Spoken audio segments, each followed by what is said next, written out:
دیکھیے جی، یہ بہت ہی اندھوناک سانحہ ہے آتش زدگی کا گل پلازا میں، جس میں کوئی 6 سے زائد افراد جو ہے وہ جاں بحق ہو چکے اور درجنوں زخمی ہوئے ہیں۔ اللہ تعالیٰ ان کو جلد روبہ صحت کرے جو زخمی ہوئے، اور جو اپنی جان سے گئے اللہ تعالیٰ ان کی مغفرت کرے۔ لیکن دیکھیں، یہ اکثر کراچی میں اس طرح کے سانحات اور المناک واقعات ہوتے ہیں۔ اب اس میں کوئی بات کروں گا وہ بلیم گیم میں بات آ جائے گی۔ کرنا یہ چاہیے کہ کیا حکومت سندھ نے 17-18 سالوں میں کوئی سنورکلز دیے ہیں؟ جو سیڑھی والے فائر بریگیڈ ہوتے ہیں، آگ بجھانے کی جو گاڑیاں، ایک بھی نہیں۔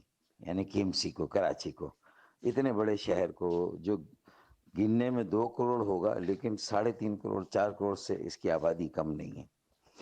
اچھا، نیوی کے اور KPT کے سنورکلز آتے ہیں، منگانے پڑتے ہیں۔ اچھا، پھر فوم ہے یا نہیں ہے ان کے پاس؟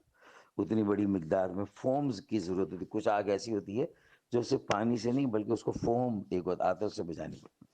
پھر دیکھیں نا، چائنا سے ہم سالگرہ کے لیے غبارے امپورٹ کرتے ہیں، چائنا سے پھول تک اب آنے لگے ہیں، چاہے وہ قبرستان میں استعمال ہو چاہے شادیوں میں استعمال ہو۔ تو چائنا سے تو آگ بجھانے کے ایسے چھوٹے آلات ہیں دستیاب جو کہ مختلف مارکیٹوں میں نصب ہو سکتے ہیں اور وہاں آگ بجھائی جا سکتی ہے۔ ان کو فوری طور سے ان بال کی قسم میں آتے ہیں، اور بال کو ذرا سا آپ کو اس کی پن نکالے، وہ وہاں سے جو فوم نکلتا ہے وہ آسانی کے ساتھ آگ کو بجھاتا ہے۔ تو یہ ساری باتیں جس پر جانا چاہیے۔ اب جہاں دیکھیں، وہ جو مجلس عاملہ ہوتی، اسٹینڈنگ کمیٹی صوبائی حکومت کی، کیا اس نے کبھی کوئی رول پلے کیا؟ ان کو کبھی متحرک اور فعال کیا گیا؟ اسی طریقے سے کیا جو کراچی میٹروپولیٹن کارپوریشن کی کونسل ہے، اس کی مجلس قائمہ کو کبھی متحرک کیا گیا؟ انہیں کبھی جو یہ تجارت سے اور کاروبار سے متعلق کمیٹیاں ہوتی ہیں، کیا وہ مختلف مارکیٹوں میں گئیں، وہاں کی انجمنوں سے ملاقات کی اور ان کے ساتھ بیٹھ کے کوئی SOPs بنائی؟ اس میں جو تاجر انجمنیں ہیں، تنظیمیں ہیں، ان کی بھی ذمہ داری کوئی نہ کوئی بنتی ہے۔ وہ بھی آپس میں، یہ اربوں روپے کا نقصان ہو، اس سے بہتر نہیں کہ احتیاط علاج سے بہتر ہے۔ اور وہ بھی اس طرح کی چیزیں، اور یہ کچھ آگ بجھانے کے فوری آلات جو ہے وہ ہماری اس طرح کے تجارتی مراکز ہی میں نصب ہوں، اس میں لگے ہوئے ہوں۔ یہ ساری باتیں، اور ان پر اصل میں ذمہ داری تو دیکھیں نا، صوبائی حکومت کی ہوگی، بلدیہ عظمی کراچی کی ہوگی۔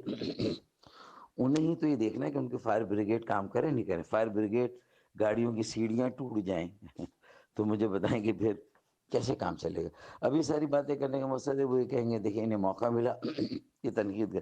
بھائی ہم بھی اب بھی دست تعاون بڑھاتے ہیں۔ مجلس قائمہ جو ہے صوبہ اسمبلی کی، اس میں ہمارے رکن بھی ان کو فعال کریں، متحرک کریں، اور کراچی کے مختلف امور سے متعلق اگر کوئی کمیٹیاں ہیں جن کا بڑا رول ہے، اس میں چیئرمین شپ MQM کو دے، جو اپوزیشن کی پارٹی آپ کا ہاتھ بٹائے گی نا۔ MQM تو آپ کے ساتھ چلے گی، آپ کی ذمہ داریوں کا بوجھ کم ہوگا جب کچھ ذمہ داریاں آپ MQM کو دے دیں گے۔ ہم حکومت میں نہیں آ رہے، نہیں آنا چاہتے، آپ شاید لینا بھی نہیں چاہتے، چلیں آپ اقتدار اور اختیار شیئر نہیں کرنا چاہتے، لیکن کچھ ذمہ داریوں میں تو ہم آپ کے ہاتھ بٹائیں نا، ذمہ داریاں ہی دے دیں۔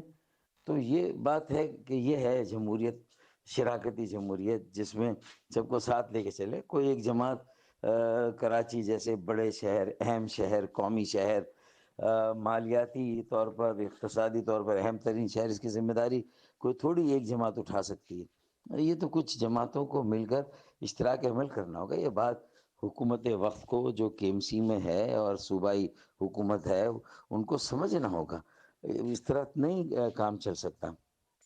اچھا، پھر اب ان کا ازالہ کیسے ہوگا؟ یہ جو اربوں کا نقصان ہوا ہے، ان کا جانوں کا ضیاع تو ہوا ہی ہے، ان کی کمپنسیشن تو دینی ہی دینی ہے آپ کو، تاکہ ان کے پیچھے جو خانمہ برباد خاندان ہے، یہ کفیل تھے اپنے اپنے گھروں کے، ان کا کیا ہوگا؟ یہ سب سوچنا چاہیے، ذمہ داری۔ میں زبردست خراج تحسین پیش کرتا ہوں کامران ٹیسوری گورنر سندھ کو، جو وہاں پر کئی گھنٹوں تک موجود رہے اور لوگوں کو کنٹرول کرتے رہے تاکہ رینجرز، پولیس اور آگ بجھانے والا عملہ، چاہے وہ کے ایم سی کا، نیوی کا، کے پی ٹی کا، وہ اپنا کام کرتا رہے عملہ. تو یہ پھر وہاں ارشد وورا صاحب میرے ایم این اے بھی اس علاقے کے موجود تھے. پھر اسی طرح کامران فاروق جو میرے ایکس ایم پی ہیں سابق، تنظیمی ذمہ دار، وہ بھی تھے موجود اپنی پوری ٹیم کے ساتھ. تو یہ دیکھیں ہم تو گراؤنڈ پر تھے. یہ ہے ساری صورتحال. باقی یہ ہمیں سوچنا ہوگا پھر اداروں کے درمیان کوارڈینیشن ہو تاکہ ایک دوسرے کے ساتھ فوری طور پر کوئی ایسا ان کا آپس میں ایک نمبر ہو کہ ایک نمبر سے وہ ایک دوسرے سے رابطے میں آ جائیں. یہ ساری چیزیں کرنا، ذمہ داری اٹھانا، اس میں وقت لگتا ہے، اس میں ٹائم دینا پڑتا ہے، اس میں درد لینا پڑتا ہے، فکر کرنی پڑتی ہے. اللہ کرے یہ چیزیں لوگوں میں اجاگر ہوں، لوگ اپنی ذمہ داری کو سمجھیں اور سنبھالیں. باقی اللہ تعالیٰ ہم سب کا حامی و ناصر ہو. اور کراچی کی اہمیت کو تو اسلام آباد والوں کو بھی سمجھنا چاہیے، انہیں بھی کوئی نہ کوئی رول اس میں پلے کرنا چاہیے، ان کا بھی ایک کردار ہو. ایسا نہیں وفاقی حکومت صرف دور بیٹھی رہے اور تماشا دیکھتی رہے، یہ نہیں ہو سکتا.